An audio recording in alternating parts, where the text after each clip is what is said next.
You ever heard that phrase, financial elites? Thrown around a lot. Yeah. Like, have you ever actually stopped and thought about who these people actually are and what kind of influence they have? That's what we're going to, like, really dive into today. Yeah. We've got some really interesting excerpts from, well, they just call it pasted text. But let me tell you, Uh, it's going to, like, change the way you think about money and power, the forces that really shape the world, you know? Yeah, I think what's really interesting about this is that we're not just talking about the super rich, right? We're talking about individuals and these institutions that hold this like unique position of power within, the global financial system. Okay, so let's get grounded. Like, how do we actually define, like, what are financial elites? What makes them different from just being, like, really, really wealthy? Yeah. It's not just about, having a ton of money. It's about having significant influence, right, over global financial systems, impacting wealth, even economic policy. Think of it like this. You're making a financial decision.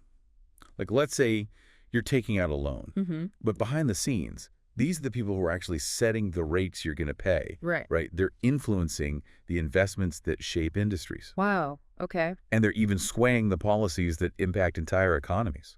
Okay. It's pretty big.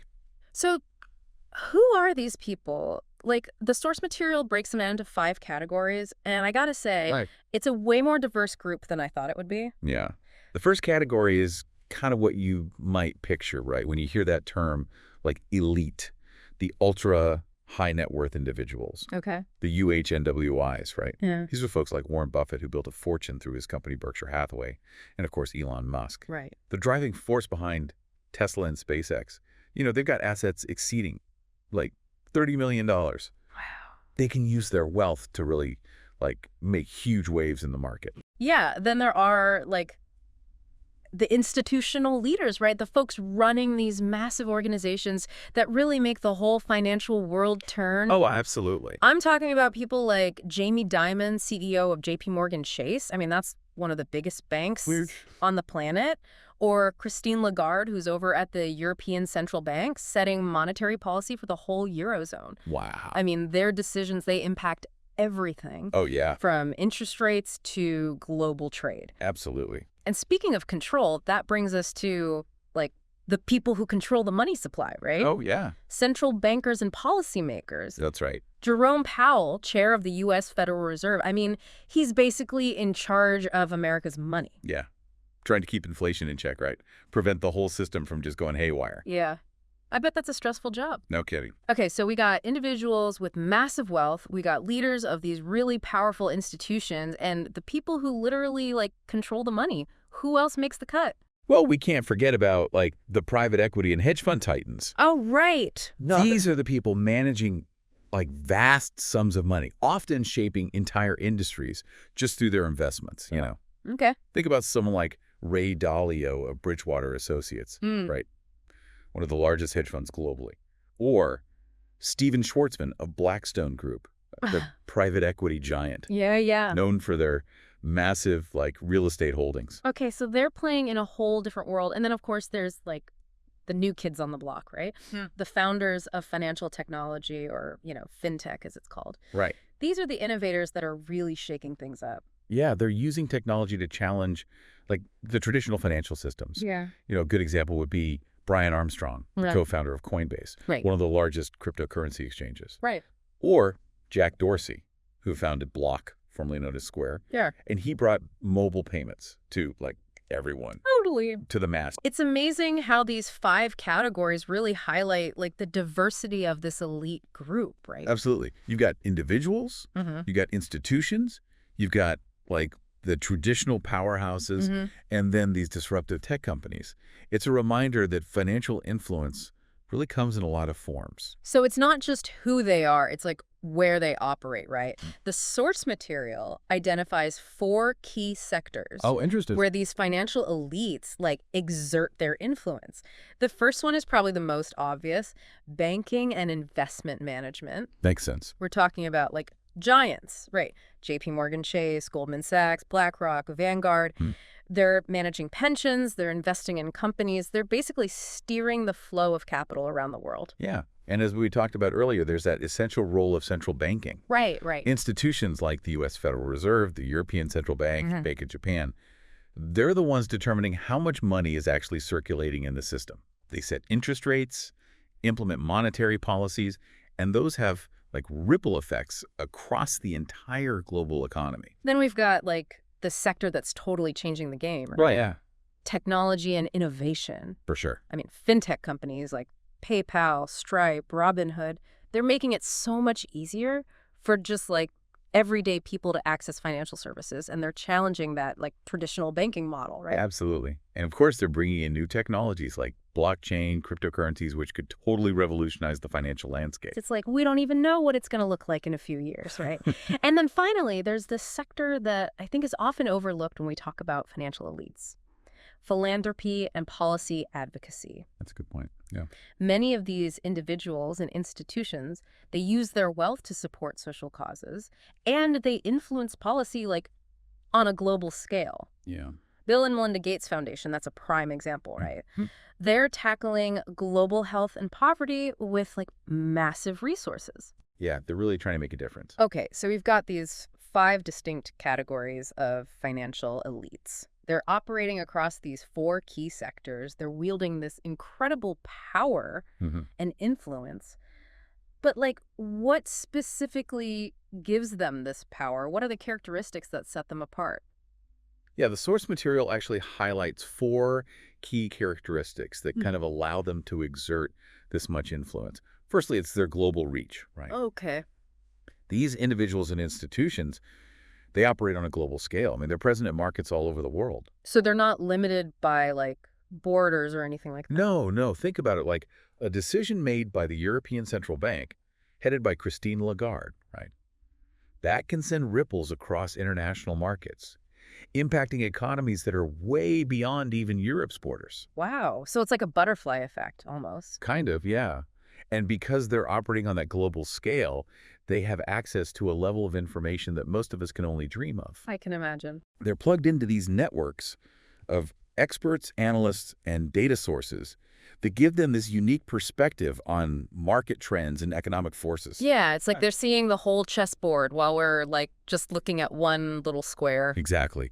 And that access to information, Okay. it lets them take like these calculated risks that others wouldn't even know about. They can invest in emerging markets, background-breaking technologies, make bold moves during times of like economic uncertainty. It's really interesting how those things are all connected. It is, yeah. And then, of course, there's network power. Oh, right. Who you know. Exactly. These elites, they're connected to all the right people. Government officials, business leaders, other influential figures, they can just, like, pick up the phone and have a conversation with someone who can move markets or even change policies. So it's not even just about money. It's about access and influence. Oh, absolutely.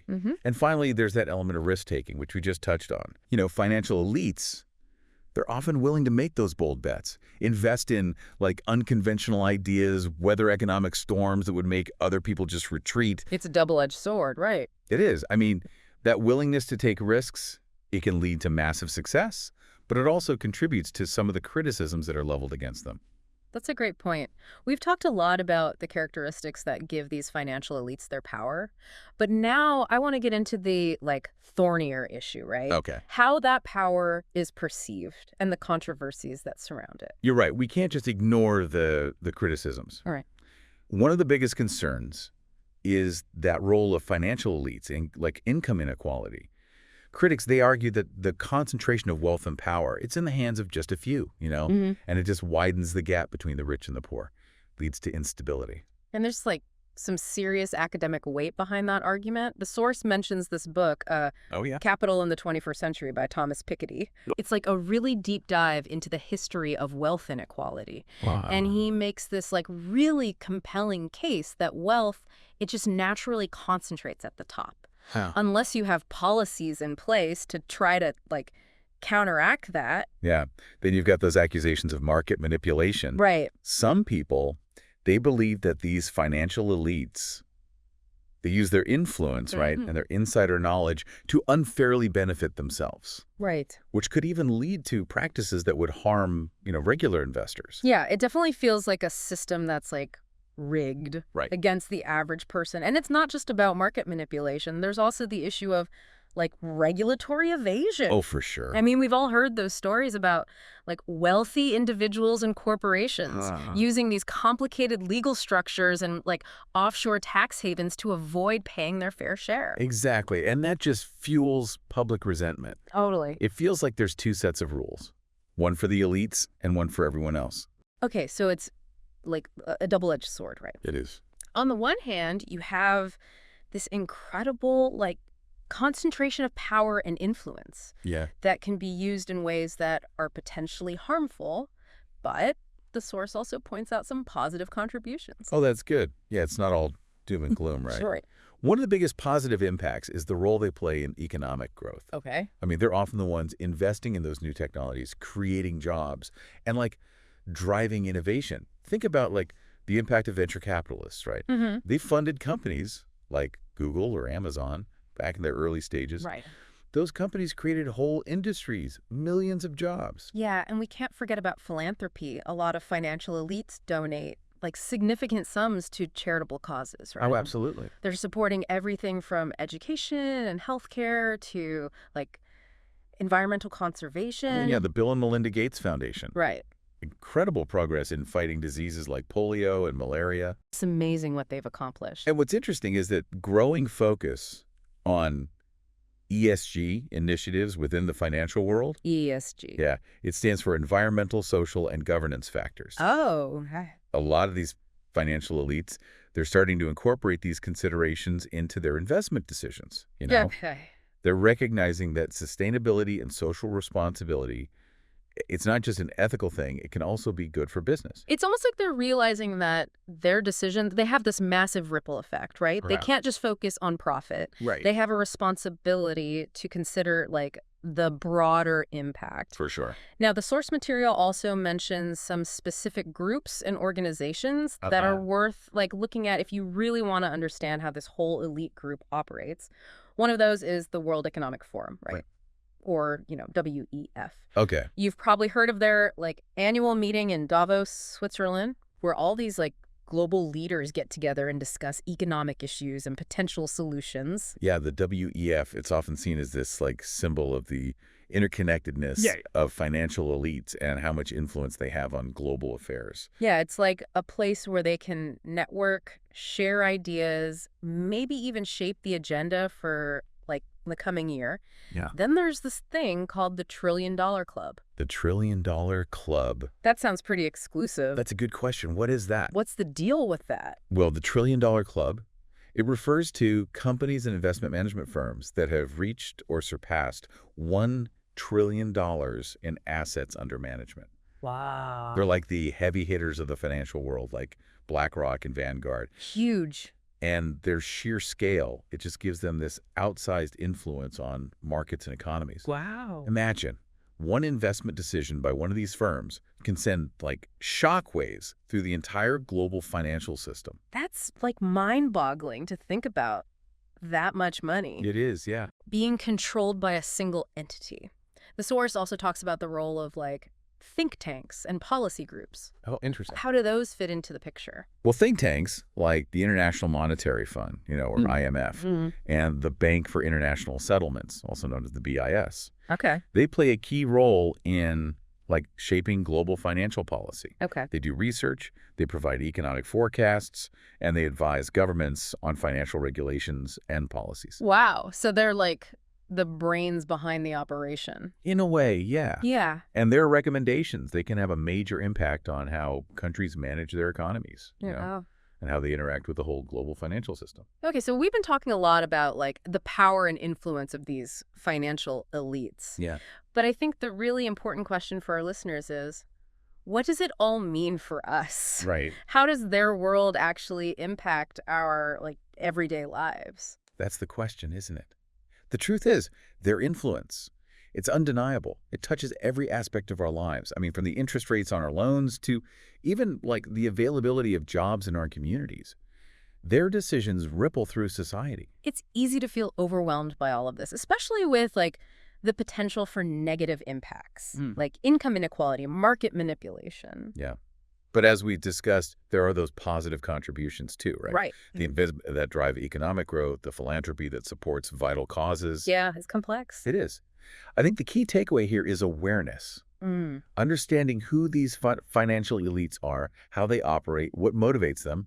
It allows us to engage in informed discussions about financial regulation, economic policy, the kind of world we want to live in. The source material, it actually recommends a few books if anyone wants to learn more. Oh, cool. One is Capital in the 21st Century by Thomas Piketty, which we've already talked about. Another one is The Richest Man in Babylon by George S. Clason. It's like a classic personal finance book. Right. And it's a good reminder that, like, while we may not all become financial elites, we can still learn from their strategies to improve our own, like, financial well-being. Absolutely. And then there's The Creature from Jekyll Island by G. Edward Griffin. Right. It takes a more critical look at the financial system. Okay. It focuses on the history of the Federal Reserve. And it explores some theories about how, like, central banking and monetary policy can be used to control the economy and concentrate power. Interesting. Yeah, it's interesting that the source recommends these three books, like, together. They offer, like, very different perspectives. Capital in the 21st Century, it examines, like, the macro-level trends. Yeah. The Richest Man in Babylon focuses on, like, personal finance. Okay. And then The Creature from Jekyll Island dives into, like, almost conspiracy theories. Wow. Okay.